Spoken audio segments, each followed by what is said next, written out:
Hello, welcome to Flooring Models Kit Review time. Today we've got Academy's brand new 1/72nd scale F4 Phantom. Okay, something a little bit different. We haven't seen a new tooled F4 Phantom in quite a long time. Spoke about them recently on the live show, so I've got hold of this one just to see what we've got. Now, just a little bit of history. Academy have come out with a brand new range of F4s, and we've seen obviously the earlier versions, the BN versions, we got the J. We're expecting the later versions to come out like the S and the F as well, purely because of the part breakdown, and you can see some of the parts in there. We've built this particular kit. We loved it, it went together absolutely fantastic, and it's given a new level up, certainly on detailing and everything in the F4, because before your only other option, proper option I suppose, was the Hasegawa route. Great kits, but very simple. Simple that they're great, they go together fantastic, but you needed to spend a little bit of money, perhaps a few little upgrades, just to get it to a nice standard of kit. This one you can build straight out of the box. I would recommend the Photo Etch Cockpit set in there, and you can go with it, and it's absolutely fantastic.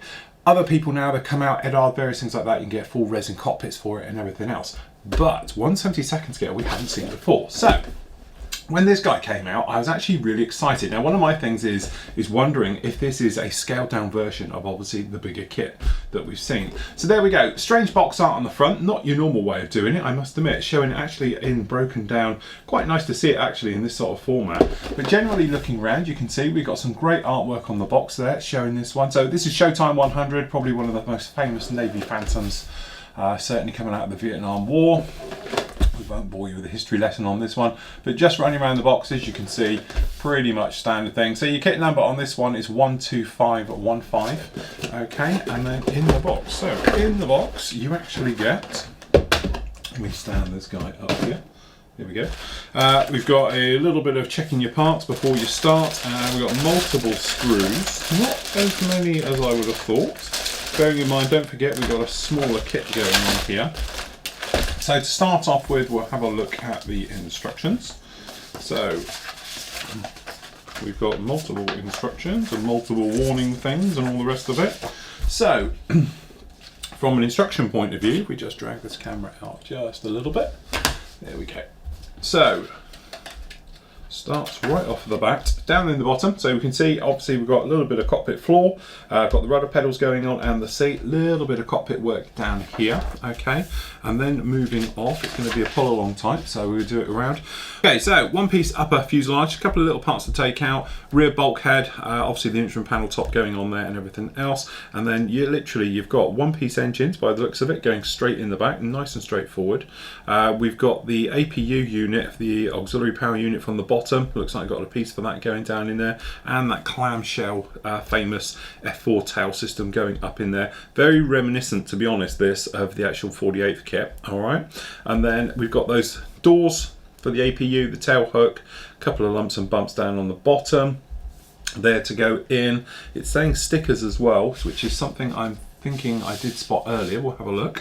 Okay, seat going in together, so we've got the Martin Baker 7 seat going in there, very straightforward. Okay, and then showing sticker placements down in there again, and then obviously we've got the intakes, so very reminiscent again of the 148 kit. We do get the full length intakes down in there, which is quite a nice touch, and we've got those ram doors going in on the front, those being fitted on, as we can see, the nose cone going on, the tails, upper wings, and then in, and then we're down here with the gear. And moving along the bus. Okay, and then it's just a case of doors all being fitted, the speed brakes being fitted on there, the actual activator arms for the speed brakes, the gear being put in, just like that. Okay, and then on the other side, nose wheel assembly going through and in, and then obviously we've got the flaps, so we've got full detail on the, no you don't, no, sorry, forget that, that's flaps, just saying stickers for those. Very weird way of doing this, we're going to look at that in a moment.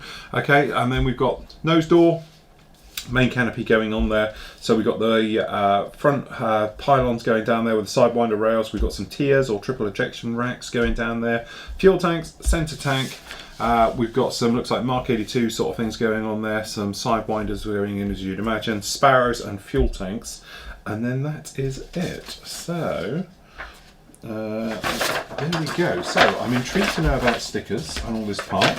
So down here we've got a decal placement sheet. We've got the colour call outs, as you can imagine. So it's your standard sort of gold grey. You've got your dark gold grey with the white scheme on the F4s. Okay, and markings wise, you've only got Showtime in her different markings, I do believe, because there was 2 Showtime 100s, for those you know your history. We've got detail call-outs for the instrument panel and all the bits and pieces just down here. Millions of bloody placement and placards and information decals to go on there. Okay, and a sprue call-out on the back. So in here, we've got a correction showing you about the actual centerline tank with the forward fins. Okay, how to remove sprues and basic tools you'll need. I'm guessing this is being pushed at the youth market, because what we've got here is your standard decal sheet, which, as we know, very nice. So we've actually got your walkways, some nice decals to help you out a little bit. So these are the ones that go around the canopy, which, let's face it, are a right pain to go on. The weapon ones, usual things from the Mark 82, stuff like that, and then the tail markings, and then obviously we've got the 2 Showtime 100s, 5800 and 5792 as well on there. Okay, then we get this, which I'm assuming are stickers, which they are. Wow. This is the first time I've seen one with stickers on there. Now, if this is anything like Bandai and the way they do it, they'll be awful. They're very flat, very thick, not nice at all. So, we'll start with the main fuselage. If we just drop this top camera down a bit. Okay, so looking around at the part, actually some very nice detail. So we've got full riveting detail down on all this. Hopefully the camera will reflect off the lights, you can see. Very nicely moulded. We've got some nice good chunky location tabs down there for actually getting the wings on there so they don't push too far down, so we should get a nice seal along here. Very nicely moulded, no problem with that at all. Generally, as I say, very nice. Looks like this is just a Navy version because the refueling probe section is down in there, and there's no separate one on the top, which was something we did see with the actual Academy one, for obviously for the Air Force versions coming along, where they obviously have the tank refueling tanker setup on the back here on the spine. This one doesn't have it, so either they've done 2 bodies for it, or we're not going to see an Air Force version at this precise time. Okay, but generally very nice, very clean, crisp moulding. All the panel lines go right to the end. There's no fade out. This riveting detail down here, if we catch it in the light there, you can see there, it's absolutely exquisite, especially on something of this scale. So that's really, really nice. So in bag 1 we have, okay, class bits we'll look at in a moment. So we've got the wings down here. Again, fantastic detail. This detail is exactly the same detail as we have found on the bigger brother, on the 148th kit. Some very nice detail. We've got those little lumps over the top, which is for the F-Force, for the actual J-type, so it's got the slightly thicker undercarriage. They look a little bit too sharp and lumpy. I think they should be more domed than that. They seem to be sticking right out there, as you can see. A couple of little details. We've got the top and the actual antenna set down there on this one. The actual doors for the round doors, very nicely detailed, very nicely stippled. The actual cockpit isn't too bad. It's all raised, very sharp details down here for the cockpit, looking very nice. We've got the bulkheads in the cockpit as well for the front and back cockpit. Some nice little raised details in there. It's actually quite sharp. We were talking about that recently as you make your way along. The tail, there's obviously different types of tops of the tails for different types of Phantoms. You can see some nice details and all of that. Very clean, very crisp. No sink marks, no real flash on any parts whatsoever. A little bit around the trees, but these intakes are absolutely gorgeous and very nice. Again, detail. You can see all that riveting detail, panel line detail in those. It looks to be pretty much in scale. It doesn't look like it's overdone. Okay, seems to be in there very nice. Internally, not exactly brilliant. We have got some ejector pin marks just down in this intake run. I don't think you're going to see it, and to be honest, they're quite shallow. In fact, they're very shallow. A couple of swipes with a skinny stick in there will take care of those, no problem at all. And as you can see on the blind side, we've got the insides. Again, nice details on all of those. Everything seems to be molded extremely clean, crisp, no problem with that. And actually, that is very, very nice.